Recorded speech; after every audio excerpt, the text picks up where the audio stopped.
There's more than one kind of war going on in Syria. The way in which the events in places like Homs are being interpreted is helping shape everyone's understanding of the conflict. Life is back to normal in Baba Amr. Faced with a growing global acceptance that crimes against humanity may have been committed in parts of Syria, this is the response from the state. An armed terrorist group had kidnapped Dr. Isa in Al-Khalidiyya district last Sunday. Whatever the opposition accuses the Syrian army of, the government accuses the opposition of. State TV shows pictures of weapons it says were used by the terrorists, smuggled in through sinister-looking networks of tunnels. There's also an allegation of torture rooms, though no pictures are provided. There are fake passports too, everything the terrorist might need to destabilise a country.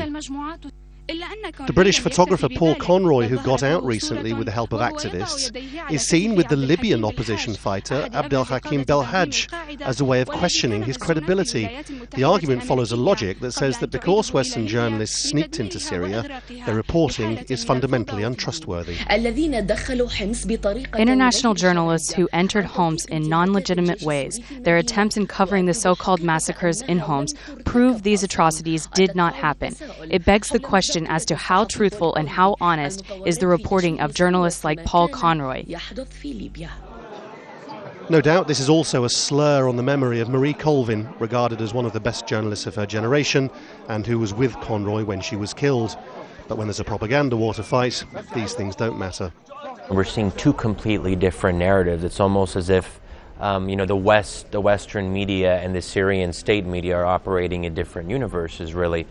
And the Syrian state media is obviously not going to admit that atrocities have been committed. I mean, they're really trying to present this idea that there are armed gangs, there are terrorists, and they are responsible for the violence. And they have to make that case to their people because that's what their support depends on.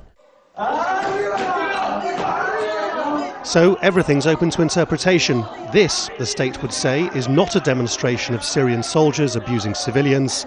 It's fabricated, made up by the terrorists and swallowed whole by the international conspiracy.